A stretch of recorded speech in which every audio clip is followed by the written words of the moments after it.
आज से कई साल पहले द्वारका में एक मछुआरे को चंद्राकार पत्थर मिला था। ये पत्थर बहुत ही पुराना दिख रहा था। उसने ये पत्थर सभी को दिखाया। सब लोगों का कहना था कि इस पत्थर को आर्कियोलॉजिस्ट डिपार्टमेंट को जमा कर देना चाहिए। जब आर्कियोलॉजिस्ट डिपार्टमेंट के वैज्ञानिकों ने इस पत्थर की कार्बन डेंटिंग शुरू कर दी। कार्बन डेंटिंग एक ऐसी रिसर्च होती है जिसमें 50,000 साल पुराना अवशेष की भी उम्र पता लगा सकते हैं। रिसर्च करते हुए वैज्ञानिकों के होश उड़ गए। उन्होंने अपने रिसर्च में पता लगाया कि ये पत्थर आज से लगभग 9,000 साल पुराना है। अब उनके मन में यह प्रश्न था कि ये पत्थर द्वारिका के समुद्र से मिला है, तो ये श्री कृष्ण की डूबी हुई नगरी द्वारका का तो हिस्सा नहीं। वैज्ञानिकों को और सब लोगों का कहना था कि हमें द्वारका नगरी को खोजना चाहिए। इसमें सब लोगों की रजामंदी हो गई और 2005 में भारतीय संरक्षण द्वारा एक टीम तैयार की जिसमें नौसेना भी थी। ये रिसर्च लंबी चली। रिसर्च 4 साल तक चली। बाद में नौसेना को इतने साल प्रयास करने के बाद साल 2009 में नौसेना को समुद्र की 300 फीट की गहराई से एक विशाल नगर दिखाई दिया। समुद्र के अंदर उनको ऊंची ऊंची दीवार, बहुत ही भव्य द्वार, सड़कें, गार्डन। ये एक ऐसा नगर था जिसके सामने आज के बड़े बड़े शहर भी कुछ नहीं और नगरी के बीचों बीच श्री कृष्ण का भव्य महल था। खोजकर्ताओं ने महल के अंदर से काफी सारा सोना चांदी मिला था और बर्तन मिले थे। नौसेना के द्वारा 500 से ज्यादा कलाकृति और श्री कृष्ण का सिंहासन मिला। इन सब चीजों की कार्बन डेंटिंग से जांच की तो वैज्ञानिक भी हैरान हो गए। उन्होंने बताया कि ये अवशेष तकरीबन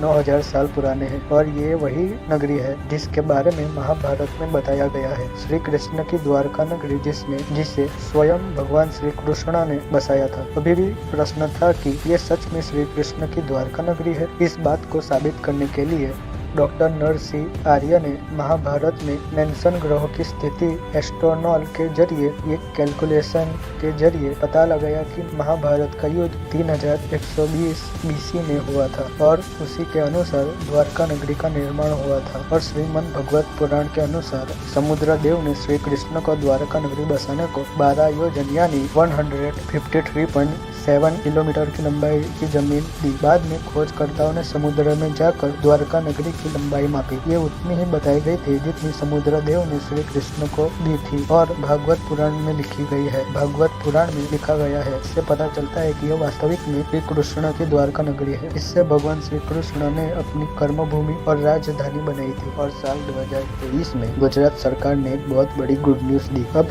अरब सागर में श्री कृष्ण की नगरी देखने के लिए पनडुब्बी चलाई जाएगी। इसमें एक बार में 30 यात्री लोग बैठ सकेंगे। 2 गोताखोर और एक गाइड साथ रहेंगे। सबमरीन का वजन करीबन 35 टन होगा। सबमरीन जन्माष्टमी या दीपावली तक शुरू हो जाएगी। सबमरीन समुद्र में 300 फीट नीचे जाएगी। इस रोमांच सफर में 2 से 2.5 घंटे लगेंगे। किराया महंगा होगा लेकिन आम आदमी का ध्यान रखते हुए गुजरात सरकार इसमें सब्सिडी जैसी रियायत दे सकती है। आप अगला वीडियो कौन सा देखना चाहते हैं हमें कमेंट में जरूर बताएं और ऐसे ही वीडियो देखने के लिए हमें सब्सक्राइब करें।